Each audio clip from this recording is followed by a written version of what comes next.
What's up, Digilogue fam? It's your boy Drew. Hope you all staying safe, quarantined, staying safe and healthy. Obviously, just want to thank you guys for all your support through these, 6 weeks. We're super excited to share some more content. We're here for the L's podcast, aka Lessons Learned, episode 6. We've shot 2 Zoom podcasts so far, so we're going to continue to do more. We have a really special guest today. My friend Melanie McClain. What's up? How you doing? Hi, thank you so much for the invite. I appreciate it. Yes, Melanie. We've known each other for almost a year now. Just for context, so we met when I was working at Def Jam through Tori.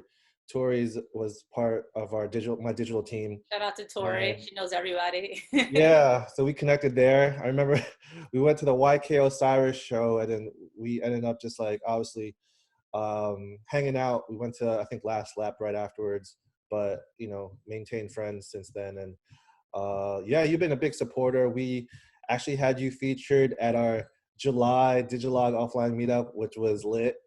That was a really fun event. That was packed. That was like the first time in my life I felt like how artists feel at listening parties when everyone's gathered around them. I'm like, whoo, okay, like, yeah, that was an awesome event. Yeah, it was fun. It was a little bit different because it was outside. So instead of like doing the normal panel stuff, we just kind of like highlighted you guys, like, hey, talk to these amazing people. But it was like literally packed. I was happy we were able to get most of the people in that we wanted to, but the vibe was dope for like a New York summer, for sure.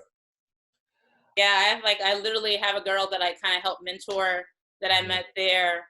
There's artists that I like, not even from an A&R side, that I stay in touch with. It was like definitely a kickoff of a lot of new relationships that are like not even on some let's build, like just new industry friendships that's kicked off there. So it's crazy to look back that it's almost been a year now. Yeah, for sure, 100%. But more importantly, how are you doing with this quarantine? How's your family and friends? How are you staying productive and busy? I mean, I'm doing well. Like I always start off by saying I'm pretty blessed. Like I have my job. Like before most people even work from home, I asked to work from home. They allowed me to, and then a couple of days later, they told us all, internationally to work from home. And just from like a people that I have to talk to every day, I feel very blessed. Like I, live on my own in Brooklyn. I have a place like when I know I can pay my rent every month. And then all my family's in Chicago and they're all healthy. They're all safe. Like there was a few weeks I was like, okay, mom, dad, like you got to stop going to Harold's, like stuff like that was happening. Yeah, chill, quarantine. Harold's is always packed. I don't care if you get it to go. It's always going to be packed, And then for our viewers, our audience, maybe you can give some context as to like what your current role, and then we'll go back into your history and obviously how you got started. But maybe talk about what you do now. Yeah. So August 2019, I joined a music company that I respect like so much called Secretly Group, and they're an indie music company. So the same way that you have a UMG Warner Music Group, like there's also the same thing in the indie space. And it's an amazing company that has 3 record labels, like Jaguar, that has like Bonnie There, Oceans, and Secretly Canadian. They also have a distribution arm, and then also a growing publishing arm. And I'm an A&R on their publishing side, which is so cool. To be honest, I think that's like the perfect role for you. I mean, I would always, obviously you have such an amazing catalog of music and just knowing music in general, and also too, like you go out and actually go out to these shows weekly. I think that's super important as an A&R, just because obviously you can see everything online and look at all the data, but to see everything kind of the optics firsthand, having that eye test, the ear test, is super important. I feel like it's the most important thing before all the data stuff. No, that's the thing I love about New York versus all other cities that I lived in. It was like, before I had to wait for South by Southwest to happen. And if this was 5 years ago, like I'm sad South by couldn't happen, but like that was my only opportunity. Now I know any artists that I love, I know Move Forward Music is going to book them at SOBs. I know like someone's going to also book them, at Baby's All Right. I know that stuff is going to happen. And it's cool when you kind of come across something on a blog and then you go to Baby's and you see it in a crowded room and you see like, wait, like every song, there's no single, they just know the album, like see those moments. Like, I feel like I have to be there. Like, you can't tell that by looking at Instagram comments. You just can't. You like, for me, I have to be there to feel it. And like to see what the audience is and how's it growing and like, whoa, they have that star potential. Like, it's undeniable. Like, you see that even if the room is filled up like 200 people, you still feel that. No, 100%. No, I agree. But more importantly, you know, we wanted to obviously the whole idea of lessons learned is to like really share and kind of highlight all the lessons you've learned through your career. And I want to obviously just kind of go back into like, you know, what really sparked your interest in music. I mean, you're originally from Chicago, right? Maybe talk about your background, you know, your influences early on and how that all started. Yeah, like I don't come from a very like traditional musical household. Like, I didn't have many creatives in my family. Like, I play piano, but at the same time, it's like, you play piano, it might help you in the SATs one day, you know? Like, it was like, or like, you know, like, okay, it's gonna teach you focus because you gotta improve. But like, but at the same time, like I was at like the Scream tour, you know, like I was seeing NSYNC in concert. I saw, you know, Destiny's Child. I was like going to like Warped Tour by myself, you know, like, yeah, like back in high school, it was like, I had an insane love of music, but like, I didn't even realize it because I'm an only child. So it's like, I like music and like my parents don't get it. And that's how it is. Right. So yeah, that kind of grew into just me, just like finding my own taste because it wasn't like I had an older sibling putting me on. It wasn't like, I live like a little outside of I live like 30 minutes outside of where I went to school. So it wasn't like, let me just walk down the street and see my best friend and like, let's talk about what we listen to today. It was really about discovery for myself and being online and stuff like that. So my journey just started with just me like finding out what I liked for myself. Right. Not based on the influence what my friends liked. If my friends didn't like it, it was like, well, I have an iPad, I'll listen to it. It's okay. Like it's okay if my friends don't like, you know, Motion City Soundtrack, you know, and Gym Class Heroes. It's okay. It's my thing and I appreciate it. And you know, so that's my very, very start, just my love of music. But when it comes to like actually trying to be in the music business, was me going to college in New Orleans. And once again, I didn't go to school for music business. You know, I have a degree in psychology. I started actually with being pre-med. Wow. That did not work out, you know. No, You know, but it was just like me loving music, me going to shows, you know, me loving the cool kids and Lupe Fiasco and, you know, and then just me being in various cities and saying, okay, who locally is cool? Who else is like, who's the rapper on campus? Who's the rapper on the nearby campuses? So I went to this great school called Xavier University of Louisiana in New Orleans, and at a nearby school called Loyola, where there's an amazing music business program, it was a rapper named G-Eazy. And, you know, he was a kid on campus, you know, like on a nearby campus. He did shows, you know, like, I don't know if you remember Girl Talk, but like, if Girl Talk had a show, he was the opener, you know, it wasn't like... So you put those little snippets of like different songs together? Yeah, he would be like the opener because this is a show for college kids and this guy goes in college. You know, it was like one of those types of things. And there was this cool party called Throwback that happened once a month at this venue called Republic. And local artists, sometimes national artists, would come and perform. And he was one of the people who performed. It was like he performed maybe a short set, and then the DJ would play the Ting Tings or whoever people were playing in 2000, like, you know, 8, 9, or 10. And like, yeah, so it was like, oh, like this artist I like is performing at Takeover. I'm going to go to Takeover. Cool. And then organically that just became a friendship just because he was a college kid. I was a college kid. His manager was a college kid. And at that time, I was like from Chicago, living in New Orleans, and just reading Nah Right, Two Dope Boys, Pigeons and Planes. Realized it was like 2009, 2010 at this point. And I was just kind of made a blog spot after going to a concert. It was called Lupe Fiasco and the Knucks.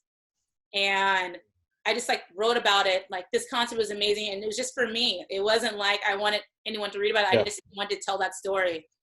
And I just wrote about what I read in other blogs, and I wrote about it myself. And I wrote about G-Eazy, and then like I went to his concert, I'll take photos and post it. And it wasn't for him to see. It wasn't for my classmates to see. It was just because I thought it was fun. Wanted to do it, yeah. And then Matt, his manager, who's his manager today, reached out, I think via Facebook, because as I said, it's like 2009. Yeah. And he said like, hey, can you send us photos from the show? I didn't reply. Because at the time I wasn't like, oh my God, G-Eazy's manager was like, eh, whatever. You know, like this is just like when we had point and click cameras.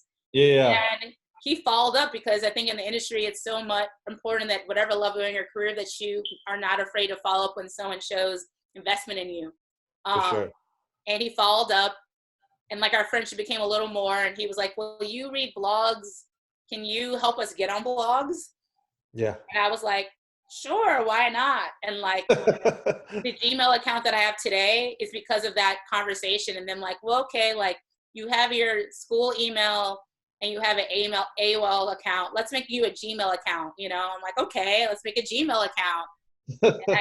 And I emailed Jacob from Pigeons and Planes. Like he had this song called Waspy that sampled this artist called Tennis, this indie rock band. And Jacob had written about tennis. So I looked and said, okay, what blogs did I like that wrote about this group called Tennis? And I said, hey, Jacob, I can probably find that email now. It says, hey, you wrote about tennis. This artist is not probably fully like what Pigeons and Planes is writing about back then, but like check it out. Right. And an hour later, I got an email that he posted it. And at the time, Pigeons and Planes to this day is like one of my favorite publications then and now. And I was just like, oh, the music business is easy. And I feel like that's was my start. Yeah. But I think it kind of goes back to like when people see investment in you, you lean into it. And then when it comes that you can find that common thread between like a blog or whatever it might be, like you emphasize that. And you say like, hey, you wrote about tennis. This guy samples tennis. No one in hip hop is sampling this indie rock band, you know? And making that the common thread that if it works, it works. But at least he noticed that you read the publication. You actually, that post might have happened 2 years ago, but like you made that common thread. No, I think that's super important. Like contextualizing, you know, even understanding who you're pitching to. I mean, I think for you, it kind of came naturally to your point. Like you wanted to post that blog post on Blogspot just for your own, you know, passion for music and just kind of highlighting the things that you enjoyed. And it's funny how that translated to them hitting you up on Facebook. And it's funny because you were fans of these blogs, you were reading these blogs already, so it just came naturally. And you made the connection between that song that G-Eazy created and then also what Pigeons and Planes wrote about for the indie group. So I think that's super smart, you know? Yeah, and I feel like I'm having a full circle moment now, just the fact that I'm working at like a, you know, indie label that has a lot of amazing indie rock on the roster after having a background of working in hip hop now a decade.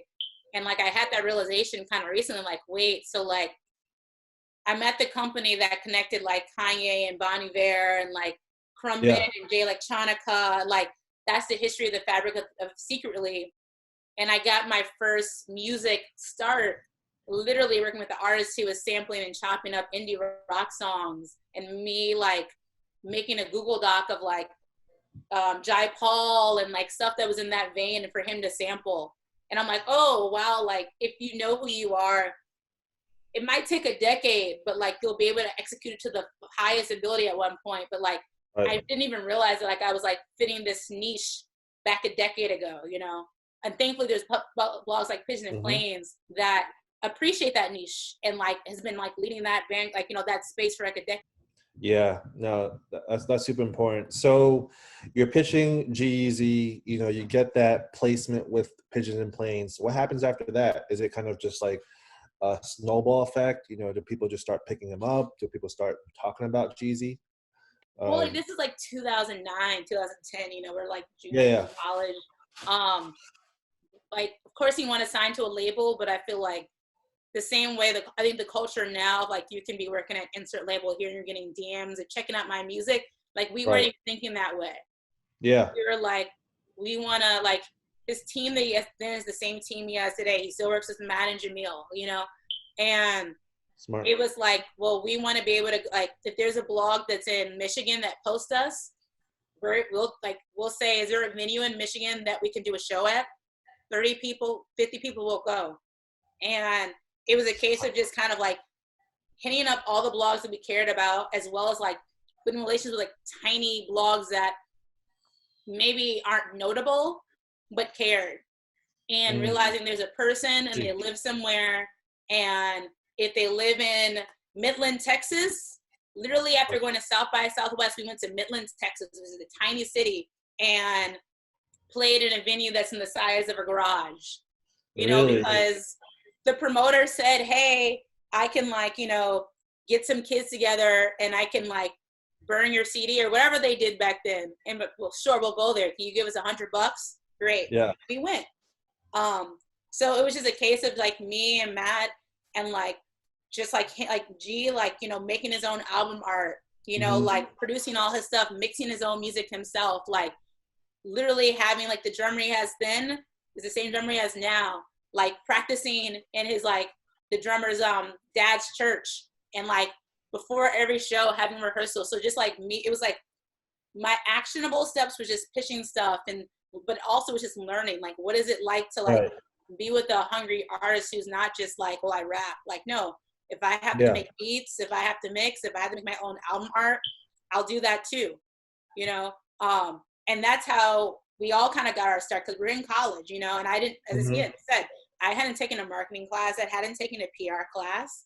I joined PR club after that, actually, but randomly, the only non-communication student at PR club, and that got me like finesse my way into like music festivals and stuff to clean up like, you know, the like, you know, the press tin and stuff. But that's kind of it was a lot of that, and just like watching it grow, and like the blogs at the time, like the Good Music's All Days and stuff like that, to get support from them, and building relationships that of people that I've spoken to as recent as this week that I met through those opportunities. Yeah, I think that's super point to highlight, that, you know, during that time, you were just kind of figuring things out as you were going too. You know, you're learning as you're going, and sometimes that's often the case, especially with music, because sometimes it's I think the most natural progression for a lot of people, where they figure things their role. They may be studying, for example, in your case was pre-med. Now you're pivoting into this, you know, kind of editorial music. You know, you're essentially acting as their publicist, pitching them to their to these respective blogs. But I love how everything kind of came naturally, because that also happened for me too, where, you know, sometimes lightning strikes in a bottle, and you just kind of just go with the flow, and your passion kicks in. You're just like, wow, this is really interesting. I'm passionate about this. Yeah, like it was kind of like I love music, but I never thought it was a career. You know, like it was just the things like I thought I loved music the way that everyone else did. Yeah. But then, and it just became a little bit more. And that's the things like I always emphasize, like if you find people who see value in you, like that's a great note. People, because every like there's people who would see it later. There's people who knew me now who knew me then, who like a couple years later like, hey, can you help me with PR, because what they saw me do with G, but like he just reached out because he said, why not? She's not like, if this is the point in his career that if you Google his name, my little blog spot would have come up, because there wasn't press. Maybe the college newspaper wrote about him, but it hadn't fully started. He put out several projects back when he was in the Bay, and the stuff out when he was in New Orleans, but it hadn't gotten to that point that like you can Google him and stuff is gonna come at that point. Hadn't happened yet. So it's like, hey, what can I lose? You know, like building a relationship with someone who cares about my art. What can you lose? Versus hitting up people who might know about PR, but they might not have been invested in it. They might not have said in college, oh my God, you're going to be a global star. They might not have said that. They might have had all the skill set, but they weren't going to hit up certain people because maybe they just didn't see it at that point in his career. Yeah, 100%. No, that's so true. And then during this time and process, were there like, obviously brand new frontier, you know, entering this music space, were there any like little challenges or any, you know, things that you faced or like, wow, this is not as easy as I thought it would be? you know, in terms of outreach, just dealing with people in music, like, you know, dealing with potential like venues and stuff. So anything of that nature? I mean, I think the biggest thing is just like, you know, this is there when like Hoodie Allen was a thing, you know, like it was Mhm. the idea of like acknowledging the space that his music fit in, um, but also like not trying to say that he was making the same thing as like frat rap, you know, because he was the furthest thing from a frat boy, you know. Right, Um, right. and I think was just trying to make sure like that misconception wasn't sticking. Um, Hmm. and also, you know, there's a publication that she will love, and you know that it probably will be a good fit, and you're just not getting a single response, and you're like, I don't know what else I can do. Right. And there are some things that like Matt's so smart. Like one company, he said he hit them up and said, hey, can I buy a banner ad on your website? Just like Mm. any company can. We have this album coming out. Can we do a banner ad? It's money. You spend money, right? The Yeah. publication said, yeah. That was a way to get our first yes, or not a yes, but our first person from inside the company to respond to us. You know, we Yeah. got that to get an intro to a writer. We got that blog post, you know, Right. like it wasn't pay for play because it wasn't like the person who did the banner ad also is a writer, but it gave us an intro that we Yeah. couldn't get by just doing that cold email. So it's just Right. the idea of like hitting those walls, but like if you're hitting that wall, you have to feel like, okay, I got to do something better and work smarter. Because if I'm hitting that wall over and over, it's not going to break just because I keep on hitting it. You know, I Right. gotta change my method. I gotta improve my product, or I gotta improve my strategy. Um, That's a great point. You know, don't, just because you may not necessarily get an answer, pivot, and, you know, like to your point, changing your strategy, you know, changing your approach. You know, I think that's super important to highlight. So you're doing this with G-Eazy. Is this a couple years in college? What's kind of like the next step for you? Do you kind of like go into publicity? Is there like a company that you're trying to apply for after college? Like, are you trying to get into the music, like a music company? Um, what's kind of next steps for you? so yeah, like this is me coming from like not focusing on music as a career plan, like, you know, from the idea Hmm. of like knowing the name of the executives and, you know, the stuff that someone else might have came in if they went to NYU for college for music business. Like I didn't have that knowledge base. I knew of how to work Yeah. with this artist, and it's kind of growing, you know? Right. Um, and then it got to the point when I was getting ready to graduate from college, Yeah. and I'm in New Orleans, which has this amazing history in the music, but Yeah. not traditionally in hip hop.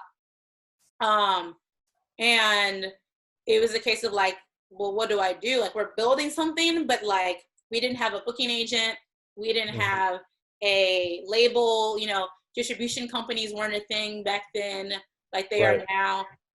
And it was a case of like, I'm gonna move. Um, Mm. you're gonna get there for sure. Like, and Mhm. like if you talk to anyone that I know from that era, they were like, yeah, like my neighbor from across the street back home, he was like, yeah, like I knew you knew it, like you always said it. I believed Right. in him, but it was a case of kind of like, you know, I was kind of doing it from the love of it. It wasn't enough money to be made for me even really to ask for a cut. Right. So I surprisingly moved to Nashville. Um, and I You lived lived in there for Nashville. 3 years. I lived in Nashville for Really? 3 years because I That's was scared to move. amazing. Well, it was like, I was like, oh, okay, I won't realize my degree is in psychology pre-law, not pre-med. Really? And Okay. so my parents were Good like, what to are you gonna be, a know. doctor or a lawyer? So I said, I'll be a lawyer. So yeah, so to us, you know, Pigeons and Planes, amazing, but like to average people, it's like, what is Pigeons and Planes? You know, who is G-Eazy? What does this mean? You know what I mean? Um, Yeah.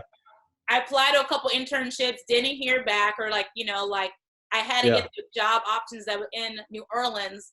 There's Loyola kids there who will get it because they had a music business program. Right. So I said like, well, okay, I'll do intellectual property law because it's tied to music and I love music. Interesting. Okay. So there's this amazing school in Nashville called Belmont. Um, Belmont, yes. I went Belmont. there for, I didn't like go to, I didn't get my master's, but like a lot of schools, and I definitely recommend it to anyone who's graduated college. Most schools have like, even junior colleges have this thing where you can be like a student at large, where you can take college courses as many as you want to take often, and it's not tied to a degree. You're just taking classes. And if you didn't like flunk out, you can probably get into these programs around the country, a lot of schools. Yeah. So I got into one school in New York and one school in Nashville, and I picked the school in Nashville. Nice. And that was Belmont. So I took intro to music business, the classes that people take freshman year in college. I was a college grad, took intro to music business. I took copyright law. I took business law. I took classes like, because the whole point was law school or business school, what are the prerequisites, as well as let's try to take some other music business classes that I can get into, you know? Because if you're getting this student loan debt, might as well. No. Yeah, that's another story. Yeah, so yeah, that's the whole other thing tied to it. Yeah, yeah. And at this point, I'm still working with G. You know, I'm in Nashville. I'm still working with him. I'm still sending emails. You know, I hear, you know, he gets a booking agent with what's known as like the agency group. You know, it's starting to move. Pick up, yeah. And at the same time, I'm getting more confidence in myself. I wasn't defining myself just by G. So I found an artist that was based in Chicago that was kind of just sending me music, just because when G started to grow, like random artists would kind of send me music. Didn't really know what the purpose was, but I was like, sure. And one was this artist named the GTW, and he sent me his music, and the songs that he sent, I was like, okay, this is cool. Like, do you have some older stuff? And he sent me this amazing album called Don't Smoke the Cigarette, which now seems relevant, but this is 2011. So it's like hip hop and R&B and Afrobeat. This is 2011. Wow. Ahead of its time. Yeah. So like I started managing him because I realized that, like, you know, you have managers, you might have PR, and you have the artists. I want to see what it's like being the manager. That's dope. So it just got to the point where like I'm in Nashville.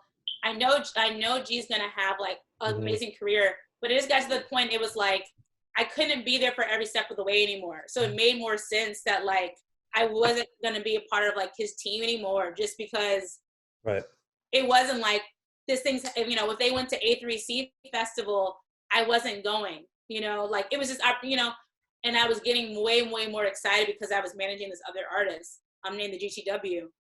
Yeah.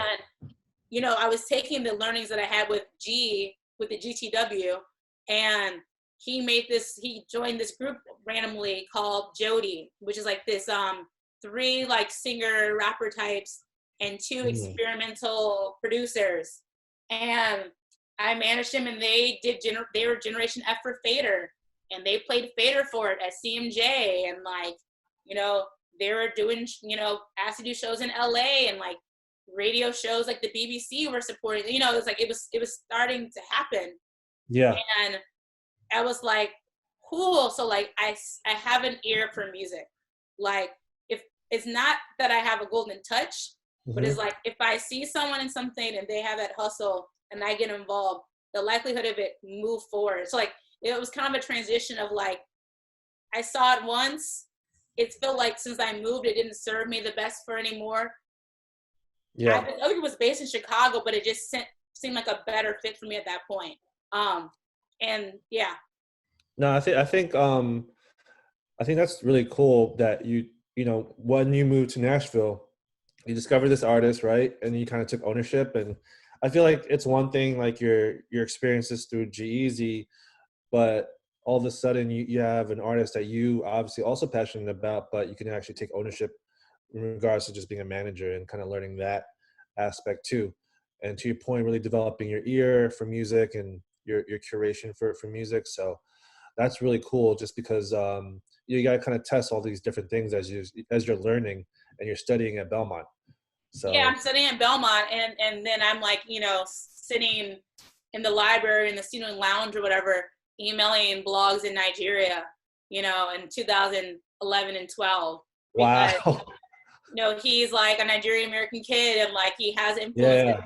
So like once again at YouTube, fast forwarding, at one point I was doing Afrobeats programming, and I would like have a meeting with like, you know, Jules or, you know, Mr. Easy. And I'm just like, oh yeah, Bella and Nigel, blah, blah. And they're like, how do you know this? And I'm like, oh yeah, back in the day I managed this artist, and like those are the blogs that got us. Like I would hit up like West African publications Yeah. that focused on kind of like Afro pop, Yeah. and who are still killing it to this day. You know, OK Africa, they gave a lot Okay, of love. Africa. Yeah. They do amazing work. And a lot of UK publications, just because I think the nature of his sound, and you hear it now, especially like the Afro swing weight move that's happening there. They just Yeah. got it. And there was publications in Chicago that were not supporting him. You know, like the ones that we all know, or like the on the Pulse of Chicago. They would support, like literally, like we would get the Guardian, has this thing called New Band of the Day, and we got like the Guardian to be the new band of the day, his like group that he was in. And some Chicago publications still weren't covering every release, but we were like, once again, we went when we were appreciated at. And the hip hop publications or the R&B publications, some in the States appreciated it, some didn't. We were okay with it. It's kind of like, if you get 20 blog posts that you love, I just want to be talking 20 blog posts I love. I don't care if it's the city that I'm based in the continent that I live in. I just want 20 blog posts that I love. That's the only thing that I really care about. No, that's super important to note that you thought out of the box and really understood that, you know, the publications you're reaching out to weren't limited to just the U.S. You actually went out to Nigeria, to these, you know, these publications that supported that type of music. I think OK Africa, obviously, you know, particularly when it comes to like Afro, you know, R&B, just like that type of style, it, you know, was not necessarily mainstream, not say mainstream, but like popular, even 2011, 2015, it took a while.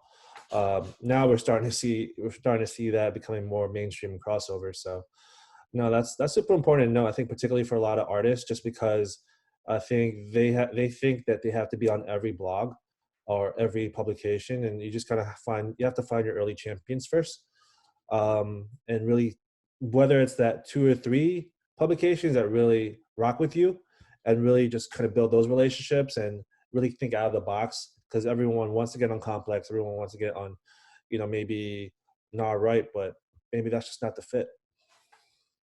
Yeah, because at that time I was like doing PR for some other publications, not PR, I was PR for other artists, and like seeing where they were getting posted. And I'll be honest, in the beginning, like when I was working with G-Eazy and the GCW, there was a point that I'll hit up like that blog in, let's say, Michigan, that would have posted everything that G did about the GCW, and they would hit up Matt like, hey, like, who's this girl? Like, what? Like, she said she was with G. You know, I'm kind of confused.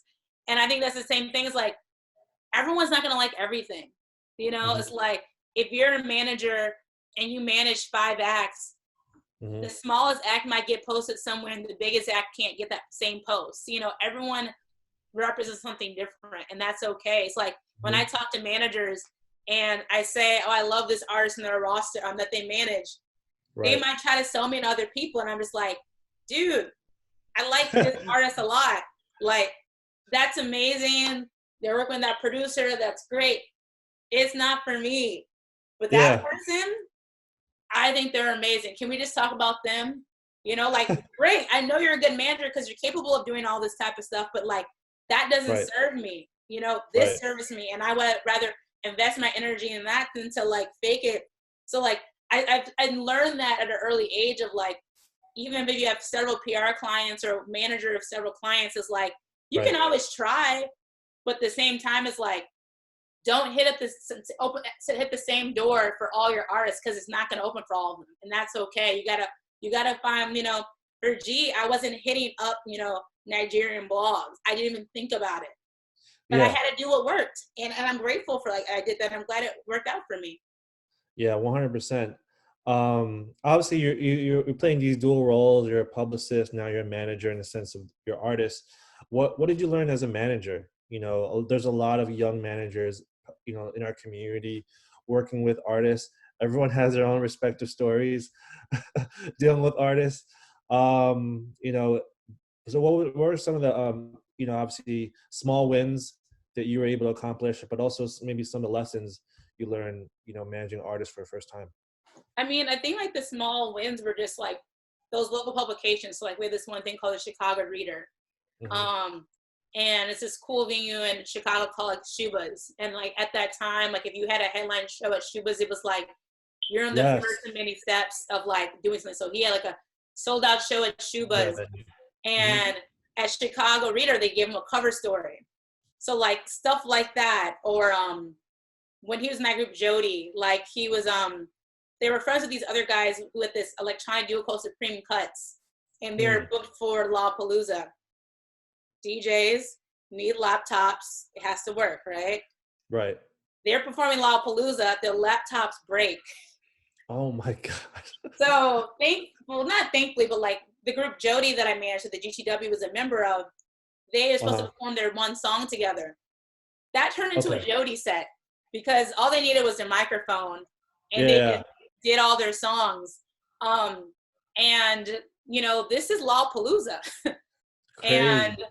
I think it was Spin Magazine, and they said like the best performance of the day at Lollapalooza was them. Wow. And that night, I think it was like Haim performed, other like groups that we all really know really well. And this is Spin. This Yeah. isn't like my mom's spin on music. This is Spin, you know? Yeah, Um, exactly. so just those moments of kind of like serendipity happens. Hmm. Um, and like the Fader 4 thing, you know, like just kind of a like Fader had posted them, and we kind of sent a cold email to the Fader, and then they're like, yeah, play CMJ Fader for it. We're like, what? Okay.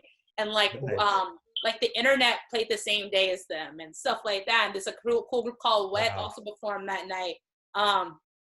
And kind of to fast forward, kind of the message about managers is like, when you have these opportunities, like these are the people that you're meeting, these smaller interactions are going to stay in your life if you stay in the game. Hmm. So like when I came up to New York, I was based in Nashville. Yeah. Um, and I met Naomi, who at the time was editor-in-chief of the Fader. And just like you play Fader for it, you meet the team, you make some video content. I met her, cool, right? Yeah. Fast forward years later, she referred me for my job at YouTube. Wow. Like we had reconnected obviously in other ways, but that's the Mhm. first time we got in contact. And it's kind of like, would you consider a small win? Like, don't let the period stop there. Like, Mhm. the biggest win from that moment might be like some amazing people that you meet in those moments. Yeah. Like, there's probably people I met during that trip that I don't even associate that I met during that New York trip, you know? So yeah, I think the biggest thing is just kind of like really kind of set goalposts for yourself. Like I remember at that time we were really good at Yeah. saying, okay, we're putting out a song. What do we want to achieve with this song? When this That's project important. comes out, what things do we care about that are accessible based of like what they have? For us was Fader for it. We saw they cared about emerging artists. We saw like, Mhm. okay, you can be posted a couple times in Fader and do Fader for it. So we went for it. So it was like make those Love it. attainable goals of your manager, and if you're one step there, do it. Now I wouldn't say email Fader and say I want to do Fader for if they've never even posted you, Right. but Be realistic. make those goals. And like kind of Yeah. back to like the whole PR thing is like you have to be very self-aware because you got to know what space you occupy. So like Mhm. I'm emailing those Nigerian blogs, but I know sonically he fits. It's not just because he's Nigerian, you know. Right. It's like you got to know what kind of like niche that you fall into, and if not, figure out what your niche is. Right. Because then you'll get these small little opportunities. Then you can say, okay, I'm kind of like these artists. Hmm. Okay, like what are these artists doing? Let me try to do the same things, and then you can Right. move the goalposts a little further, and realize this Yeah. is me without a single proper industry job. This is me still very broke, you I love know. it. To Yeah. like until I moved to New York, this is not resume things. I'm in Nashville. Great, my artist played Fader for it. What does that matter? You know? So like another thing for managers is like have your wins, do things that you're proud of Yeah. because your reality, no one, meaning your friends, your family, your best friend, your boss, no one might care. But if that's a win for you, that's a huge win. And I can be 100%. talk 4 years later or 6 years later and refer to that now because you get it's a win. But at that point in my Mhm. life, besides my close friends in Nashville and the scene I was in, and the Right. artists I worked with, no one really got it. Mm-hmm. You know, it doesn't matter. It's a win now. It's a Right. win. It's a win now. It's a win back then. But like, you got to own that for yourself, and don't get mad when other people don't see it. No, I think that's super important to recognize, especially when it comes to like those milestones specific to like what you're working on. Not to get caught up in the noise of people's expectations for you. If even if like people know that you're doing music, or if they don't, just to care about more so like what you're worried about, and just the intimate circle that obviously cares about you is the most important thing. I definitely went through that when I made my change from finance to music. So I just had to kind of just put my headphones on and just kind of move forward. So I think that's super important to recognize early on. You're figuring things out. Obviously, you're in Nashville, you're in Belmont. You have all these like cool things happening for your artists, and these are like great things to like inspire you. Like, hey, this is becoming real. Like I'm creating a pathway for myself to like really work in music, but it's coming naturally. Yeah, and like I was like in Nashville, like I kind of use that as an opportunity to like get Yeah. internships. Like I'll go to Yep. a college fair and like find the few colleges that accepted college Yeah. grads because often they do it for college credit. Um, so I'll work for like a booking agency that has the Avid brothers are the biggest client, and like they're pretty big in their lane, but like Yeah. it was kind of like, well, I'm knowledgeable about this music enough, or so Yeah. I can try to be. If it's a booking agent that has the Avid brothers or the booking agent that has the baby in 2020, it's still a booking agency, And I know 100%. that at this point, G got a booking agent. I want my artist to have a booking agent. In my eyes, that's the first step of like someone from the outside in the real industry getting Mm-hmm. involved. So I'm like, okay, well, let me figure out who these people are. So these are the first to Right. come to the table to like, I remember G was like open, like did a big show with like ASAP Rocky, which is like a big thing for him in New York. Yeah. So who are the people who connect these dots? I want to Right. be in those spaces. And I think that's another thing too for managers or artists especially. It's just like the people that you look up to, when they have that next move up, did they get a new PR company? Did Mm-hmm. they get a booking agent? Did they get a management company? What in their life changed? Like the Right. music is always going to change, but like if you see a Okay. shift, what does that new thing add it, and do as much as possible on your own. Mm-hmm. Research that. If you can get involved with it, so be it. But if not, you can watch interviews, you can read articles, you can see business news. So yeah, but like like I was interning part time. At one point in Nashville, I was working in customer service. So Hey. I was a supervisor for Converse customer service. Like Hey. yeah, Okay. I was working Side 5 hustle. days a week. And like Not pay the bills. and like at one point I was maybe part-time or intern at this small magazine, part-time at the magazine, doing customer service and management. It's what Oof. I had to do. I was young. I was like Love 22. it. If you can do it, do it. So like I think now at 30, yeah, maybe I'll hit 2 or 3 things a night because I'm grateful because I get a salary now. Before, most of the things I was doing weren't even paid tied to it. And I was making $10 an hour doing customer service, maybe 10.50, like, yeah. Yeah. No, I think it's super important to note like the things that you were doing back then, you're still doing now. And I think that just comes with a love and passion for music. And I think for those that have been successful or are successful, the job doesn't feel like work.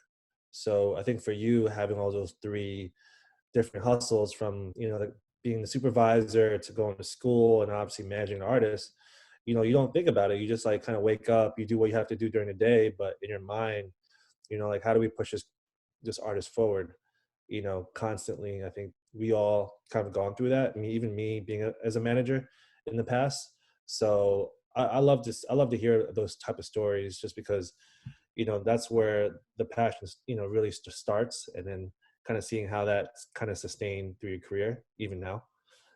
So I love to Yeah, hear like that. you make the most of those moments. Like Yeah. I can't put it chronologically, but like I would go to New York for 2 days and be there for 48 hours, less when you include the flights.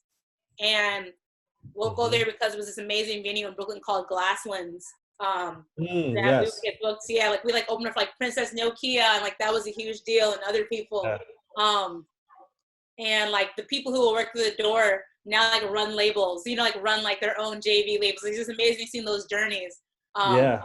but it's just like, yeah, like we will have that meeting, and like, like people that we both know, like Dharmic, like he was still in college at NYU. We would go down to NYU, do a quick radio show with him, like earlier that day we'll pop up at like, Fader or Mass Appeal and like do an interview with someone. Like we worked those days. If we were there for 2 days, like it was years before I actually went out like to a party in New York City. Like if I was in New York, it was like that, that Saturday, like I have that concert. Maybe I'll go out after, if Princess Nokia invited us somewhere like we did. And then like Sunday night, I'm going back to my regular job.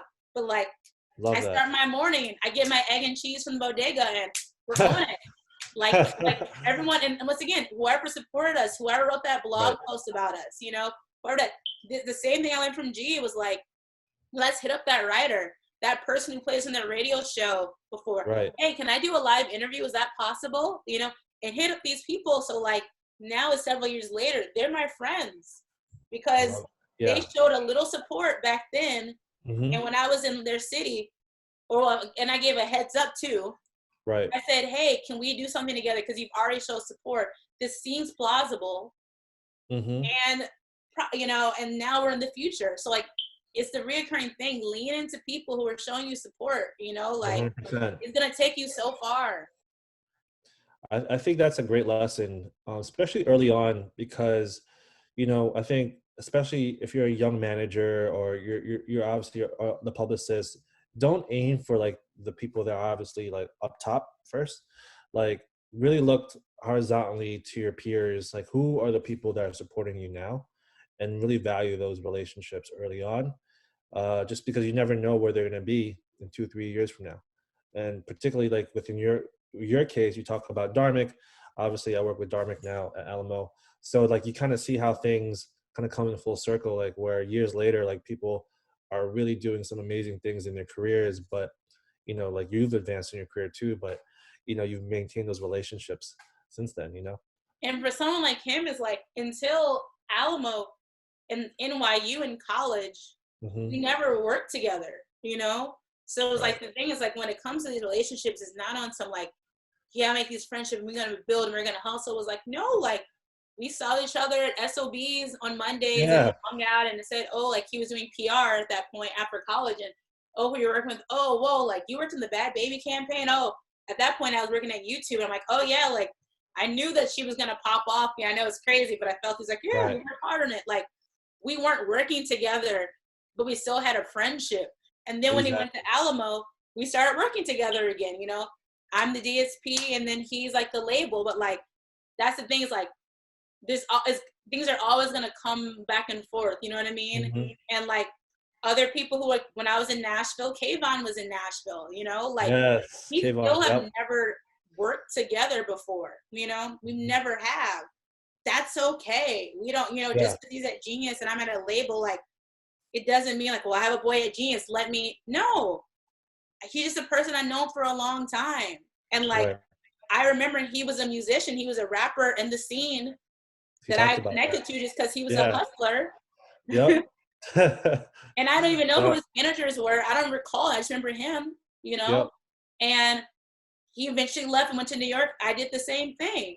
But like, it's not always about let's build. It's like, no, like you're going to come up with these people, and this is going to be your community that you're going to see out and about. And when you're in that 100%. Room, you're like, I don't know anybody there. Maybe this will be the person that you'll know there, and you've known them for years. Like, if that's all you get, that's okay. It doesn't have to come to like a price tag to it. Friendship is great. That's priceless, Right. 100%. I feel, especially like the people I see at events, like even with Dharmic, like I saw him at that Audio Mag party. Had never met him, but I've always known of him. but here we are working together. Same thing with you. It came kind of naturally. We were always just kind of like in similar circles.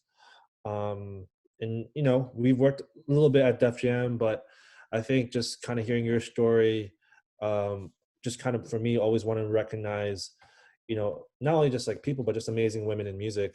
I thought that was just something that I wanted to just put in the forefront for Digilogue.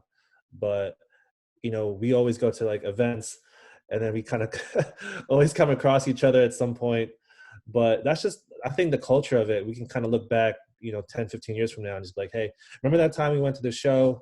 Like this is all music culture, like especially when you talk about New York City music culture, especially for the community that we're a part of, you know. I mean, that's the coolest thing about it is like you're trying to find the people that when like you're gonna hopefully see out and about in the future, and everyone's not gonna be there with you. You know, like there's a lot of Right. amazing people that I knew in Chicago and New Hmm. Orleans and Nashville that in their respective cities are not like, you know, and they're not in New York or LA, and that happens too. You know what I mean? But at the same time, it's like just foster these Right. relationships, just because it's like if if you can find people that you can ramble about like, you know, Little Loaded and, you know, like YK Osiris and Hmm. Ray Ami and all these new buzzing people who pop out every 3 months, that's special and that has value. Hmm. You know, like Right. we're obsessed with this stuff. So like if you can find Yeah. a like-minded person that is gonna be excited when the Key. DJ plays that song, Yep. like hold on to it because it's kind of like it's just it's so because I think if you do it for long enough, you remember when you're in environments where like maybe when you're in finance and I'm doing customer service and living in Nashville, we didn't have several people in our life that we can like text when our favorite artist, you know, gets signed or does a Genius interview or does a Right. live stream or does something cool, you know, on Twitch. We didn't have that always. So when you Hmm. do have it, it's like keep that going, you know. Yeah, hold on to that. Super important. So I love, you know, obviously you're talking about this stage of your career. You're at Belmont. You're hustling with your artists. Let's fast forward a little bit. So how did you get to New York? I mean, I know you have a similar story to Kayvon in terms of like you were at Nashville, but like how did you get to New York? Because I feel like the people that we've been talking to, like with Trenton, same thing with Kayvon, they made that move. What prompted that move to New York? Um, and then how did you get, you know, really start building your career in New York City? Shout out to Twitter. Twitter. Okay, Um, Twitter. yeah, so it was it was a point that I was managing that artist and the Hmm. Jody and GCW, and it was a point honestly that it was like things are moving, you know, kind of people reaching out.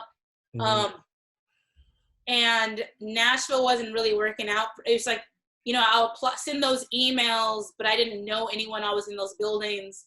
Um, and I was like, I felt like if I stayed in New Orleans, I would have lost my self worth. I felt like I was achieving things, but I Hmm. wasn't in spaces professionally that understood that. Right. And I didn't know at that time, and I didn't have enough peers who were in those spaces to help me understand what would take me to get there. And I said, and at this point, you know, G is becoming kind of a thing. Like he signs to RCA, he's a thing. And I'm not working Right. with him. We're still friends. We still catch up. But I Right. was kind of said to myself, if I can help be in the initial stages of building the brand of an artist who made it, as well as other ones who kind of are on their way, I can build brands. Mm. And I moved back to Chicago, and I worked Oh, in okay. advertising. Um, Okay. and I freelanced, and I got a proper salary. You know, not like Nice. a lot, but like I wasn't underpaid for a college grad. You know, Right. um, and I did that for a bit, and it was a point of like me having the clout of working with these artists, you know, Hmm. and I was like, oh, this is what it feels like to be in a community that appreciates what you're doing. Right. But still, I was in Chicago and I wasn't getting those music jobs. So I was working in advertising. So Mm. speed over it. I worked with like this amazing agency called Walton Isaacson doing experiential marketing. and they did Fader Nice. Fort, or not Fader Fort, they do Essence Festival, which is like one of the Nice. leading music Okay. festivals, is the #1 music festival for Black women for the last who knows how long. The R&B festival, there's nothing that comes close, and McDonald's is a major sponsor for them. So I worked on there, I worked for other brands, and then a friend who's based in New York reached out to me and said, hey, it's a job, would you want to apply for it? Sure, okay. And his name is Justin, and he shows me the job, and it's for Budweiser. And I checked my email, and I have a recruiter from Anheuser-Busch emailing me about the Budweiser Experiential Music Manager job. Okay. Nice. And I'm like, okay, wait. And I think at that point I kind of knew, but like Justin also manages a Mine.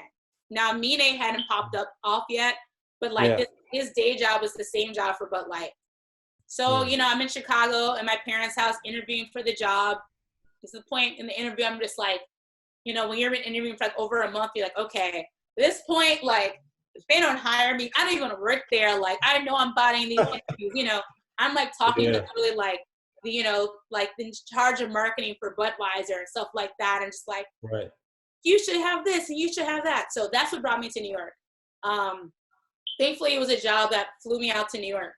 Really? That's dope. And I think it's a case of, once again, like, you got to believe in yourself and do what you can do to get in the door. You know, like, prior to that, I was writing for this amazing publication called Saint Haran. That's a music company that's owned by Solange. And that opportunity, I got to like write about like Gold Link and Drum and Alina Perez and people before they got their record deals. I was writing about them, you know, a year way before they got their record deal. This column I had and other posts. And it was just a case of kind of like me writing there. I met someone at Walton Isaacson who appreciated that and that was cool. And we talked to this past week, we've talked, you know, my old boss, you know, like, you know, and she saw value in that. And, you know, I did the interview and I got that job, that got me those advertising jobs. And me doing experiential at an agency, that got me the New York job. That's why he considered me for that.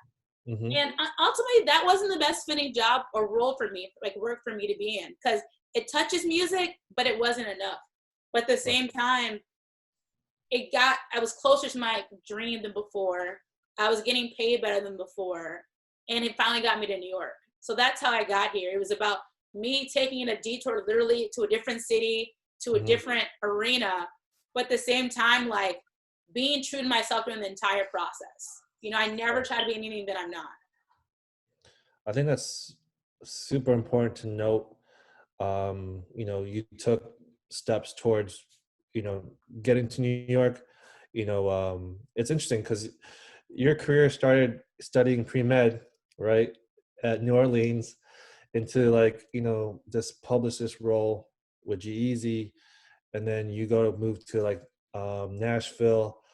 The cool thing is that you're studying music, but also like you had this customer service role, learning things about that, just dealing with people, and then also too, like, you know, the things that you're doing from a management standpoint, you're building all these marketing skills, and then you have this opportunity to go to Chicago, work for this advertising company, and now you have this opportunity to work for this for Budweiser, and to move to New York. So I love how like everything kind of just, you know, came naturally, and it didn't necessarily just happen from like zero for a lot of people. Like it just came.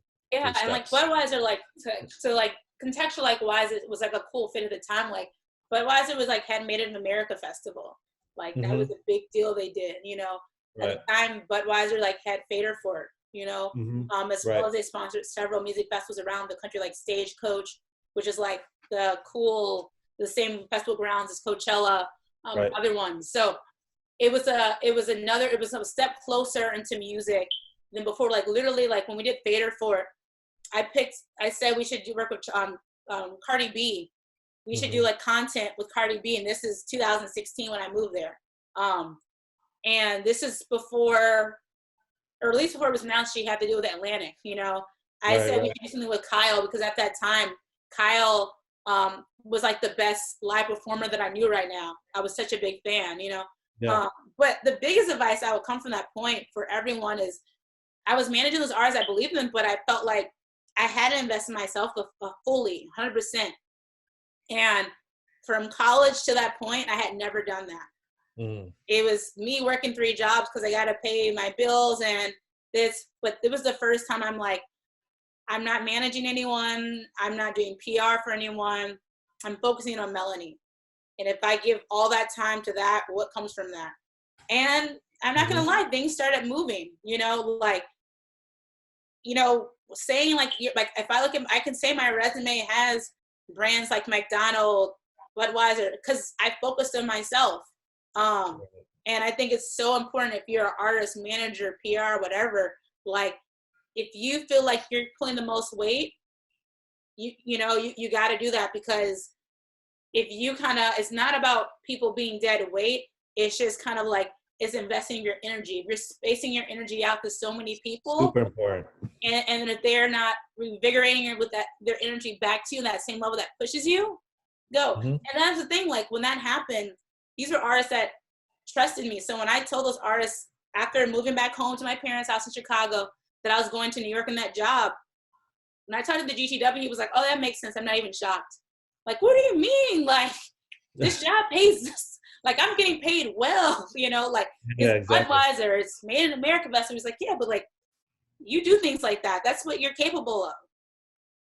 And it's about like, even if like your journey isn't supposed to be like to get there as their manager, at least have people in your life who are like, yeah, but like they see what your potential is. Even if you can't go all the way there, at least people in your life who see what you're capable of. Yeah, no, 100%. I mean, to your point, you've invested so much at that time towards other artists. And, you know, I think even for me, I reached a point, I think about 4 or 5 years ago where I decided to really invest in myself, you know. So I think you take all the learnings that you gain from working with G-Eazy, with all these artists, and now you apply it to your own personal brand, Melanie. And this way, like now you can actually do more just because you're investing time for yourself towards your own personal brand. And I think that's super important to highlight, especially as a manager, you know what I mean? Because you don't want to be caught up, especially when you're dealing with all these respective, like, you know, music companies, or if you're pitching your artist, that people just know the artist, they don't know you. And you have to recognize that your reputation is just as important as your artist. Like I always say, my goal is if someone meets me, they might not necessarily know where I work or who I'm affiliated with. They just, you know, we had a great conversation, let's stay in touch. Or like they had that in common. Like that's kind of my goal, like always moving up and always having new achievements. But like I never want to be solely, you only see my value, like you only see me at the events that my company has, you know, like, or if like I most concerts I was going to a lot of the time at YouTube, I was paying out of my own pocket, you know, like I wasn't like, if I couldn't get on the list from that label, I will go to StubHub and buy a ticket so I can see like the first, you know, Dominic Fike show, you know, or whatever it had to be. Like, so I think it's so important. And like, it was a point that was very apparent. Everyone was like, this is Melanie. She's dope. She worked with this person. She did that. And I was like, I don't want to be defined in that. I appreciate that's how you support it. Like, it's the same way, like I'll be at YouTube and people like, she works with Toom. And I'm like, Toom was the boss, but like, he's in a whole different level than me. You know what I mean? It's I appreciate it, but like the fact I'm like not his assistant or anything like that, it's just like, if that's what you associate YouTube for, but at the same time, it's kind of like, you don't, you know, it's kind of like, I appreciate it, but you don't got to even do all that. You know what I mean? Like if they don't get it, they don't get it. Like, you don't have to, like, for me, like, you don't have to associate me with the artist name. You don't have to associate me with the executive.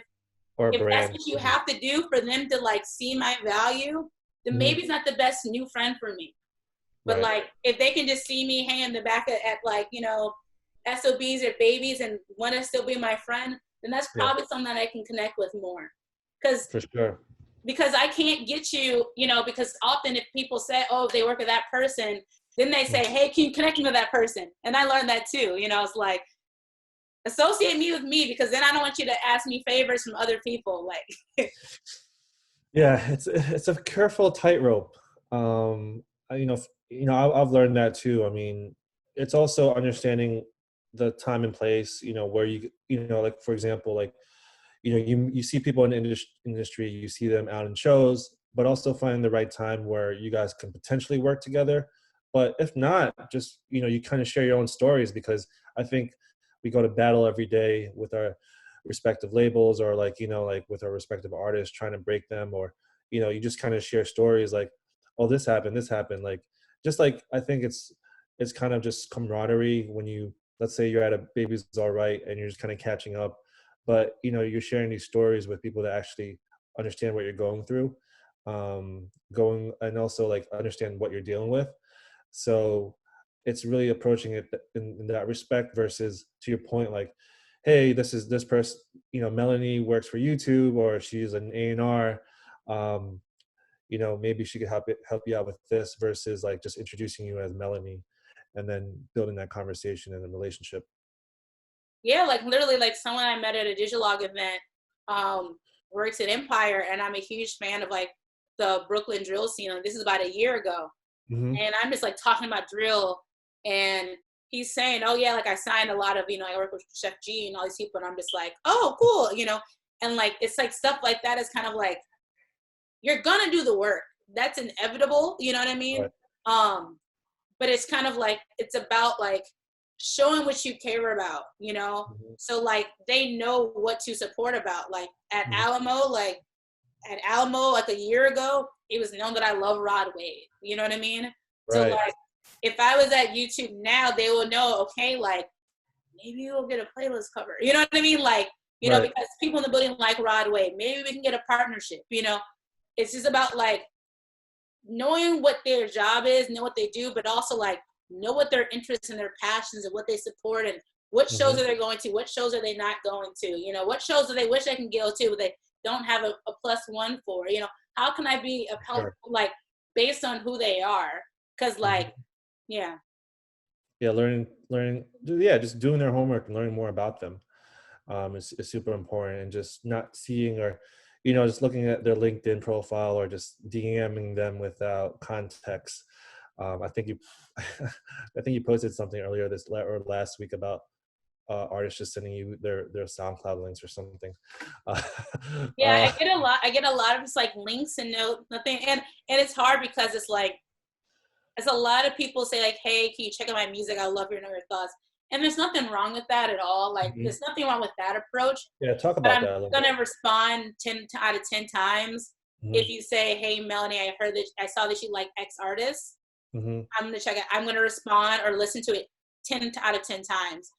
If it's just a link, I don't know, but like, guaranteed, if you show that like what you like, I'm similar to it.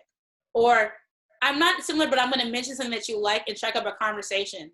Right. And then we'll have that conversation. But yeah. Yeah, maybe talk about that real. I want to talk about two things. Well, actually, three things.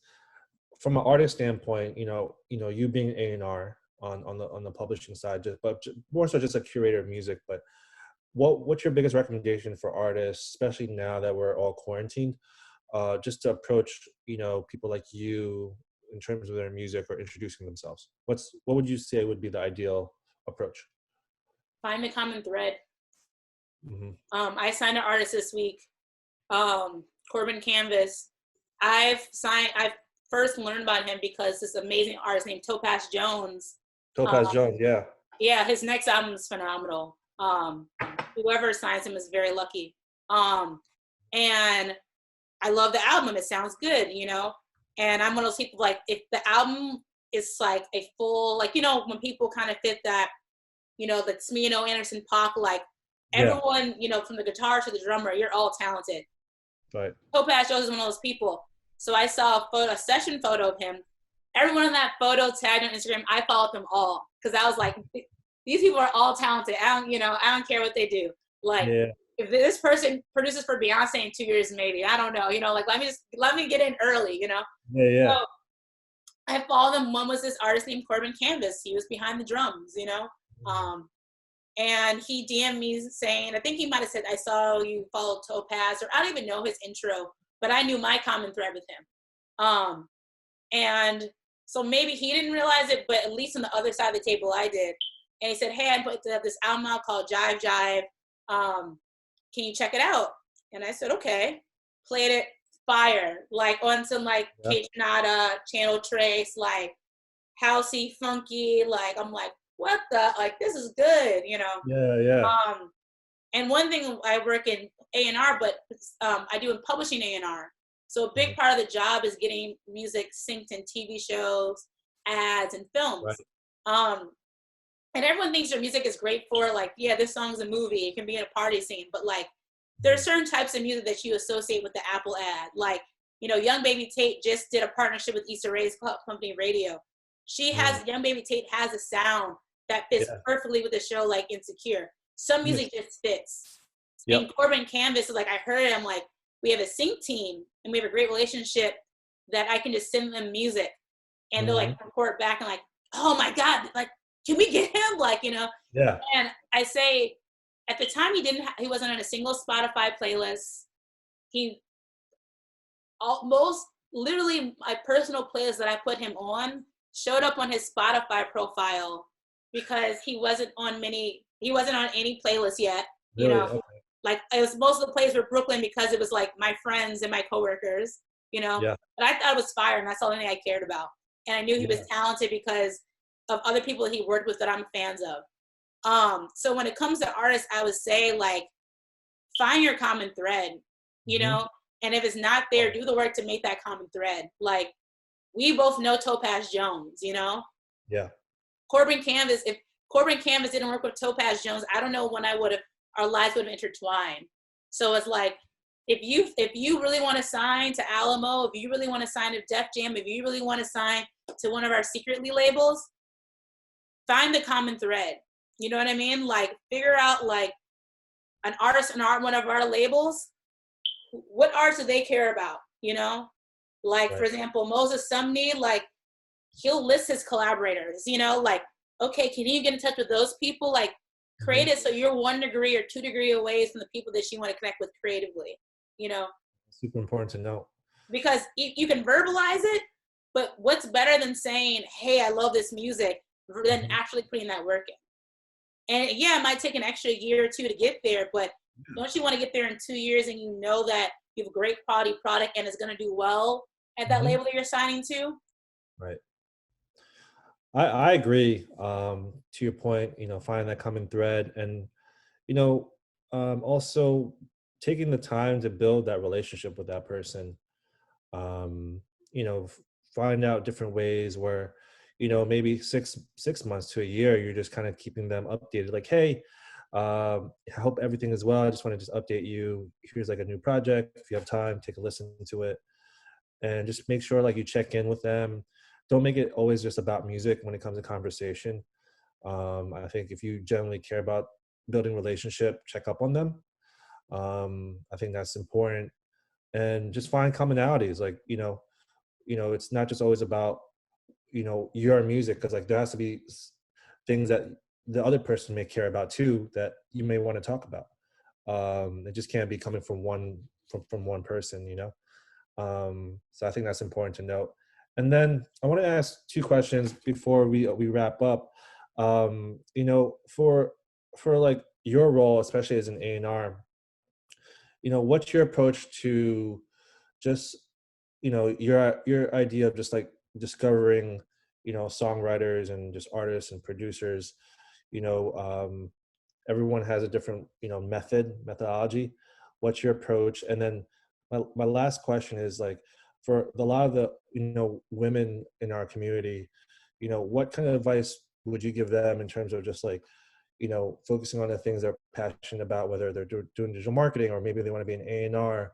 What advice would you give them, in terms of just like finding their place in the industry? Yeah. The first thing for artists, I would say, like, doesn't matter what's hot right now. It's a fact that there's nothing more impactful than being distinctive and building a world around your music. You know, we can make as many jokes we Right. want about the baby and saying, you know, it sounds like that. We know that if the baby puts out a video, we know it's going to be like, we want to see Yeah. that video. And I can go back a year or more than a year and say that he created a world about his videos, you know, like be a role building artist, be a distinctive artist. That's not a personal taste thing. That's not like, this is what I'm into. Like, it doesn't matter who gets signed. This is what's getting longevity. This is who's getting the biggest bags. So like figure out what you and create that community if it doesn't exist, to feel like you are building a world that exists in your music, that's a vortex that everyone wants to be a part of. And be selective about who you let into that world and have that quality control so it fits your vision. I mean, kind of going back to the young baby Tate thing, just because it's top of mind, but like, you know, before she got her deal with radio, like she had a whole like showcase that she did with Red Bull, you know, like stuff like that. So just build a world for yourself, be distinctive, stand out, you know, lean into who supports you, you know, because like, you never know how like, you might like a small publication that might grow, you know, that person who might've been the editor. Like I have friends back in the day who I used to pitch music to as blogs, when they were bloggers. Now they're curators at DSPs, you know, like me, like prior to working at Secretly, I was in charge of hip hop, you know, playlisting at YouTube Music as DSP. I used to write her at Saint Huron. You know, it's like the people that had your back a couple years ago. Like I'm talking to artists now and say, I found an old email from 2014 when you sent me your song, and now I'm talking to them about co-writes for publishing. So it's like these people are gonna stay, you know, these people probably are gonna move up, you know, like if there's a manager or writer or whatever it is, like believe that they're not gonna stay where they are. Just hope that you still know these people, and it's not hard. Just stay in tune. You know, they already like you. So that's what I would say overall to artists. For women, I feel like it's just kind of like, just believe in yourself. You know, like people are not always going to give you opportunities. Just keep on doing what you're doing. You know, you're not always going to get a seat at that table. There's a table right there. Get on that table. You're not always going to get invited to the cool kids table. Sometimes the cool table is all guys. So be it. I mean, I would say another thing is like, don't box yourself into PR. I feel like I meet a lot of women who are coming up and they do PR. And I say, I know a lot of phenomenal women in the industry who do PR. So like, feel like you can be a manager, but if you're going to do PR, be one of these phenomenal women who do PR and look them up and research them and see what campaigns they're doing. But like, I feel like for some reason, women, we have to put the PR hat on. I know way more women doing PR than women who do management, you know, or women who are producers. So, you know, like, I don't know why it's PR, but if you are going to do it, figure out how to be the best at it so you can be very selective and you're not just working with artists that you kind of are trying to tie your identity to, and they're not going that far and you're kind of stuck in there. Like, don't get caught up in that. Be the best of it. Do what you got to do for that. If not, figure out what other jobs are out here. Maybe you're meant to be a producer. Maybe you're meant to be a manager. Maybe you're meant to do experiential marketing. Maybe you're supposed to do digital marketing. There's a lot of jobs out here that people need support with. Like, they want to get on blogs, but also people should all need a digital marketing team person too. Be that person. There's a lot of options out here. So those are the two biggest things, for me. No, I think you recognize that, especially when it comes to just roles, not be limited to a specific role that you feel like you're supposed to be in, and just keep an open mind, and say that these roles are for anybody, whether it be digital marketing, management, and don't be afraid to take those roles. Especially now, given that, we're all quarantined, you have to pivot a little bit. But this has been amazing. You shared a lot of gems, a lot of lessons. I feel like the audience is going to be super appreciative of all the insights that you shared, over this past episode. I want to say thank you to the Digilogue community for tuning in, but more importantly, Melanie, thank you for taking the time to chat on the L's podcast, aka Lessons Learned. I know we're pivoting, doing via Zoom, but I know this community is going to really appreciate all the things you shared today. And I know we have a big event coming up, hopefully next year. Things come together for Digilogue Day, but really appreciate you for all the support you've given the community thus far, and just being like a really dope friend in the community and being supportive. Thank you. I mean, this is an amazing opportunity, and thank you for like being a person that Yeah, I've seen in so many different environments. You know what I mean? Like I've seen you just out on Saturday night.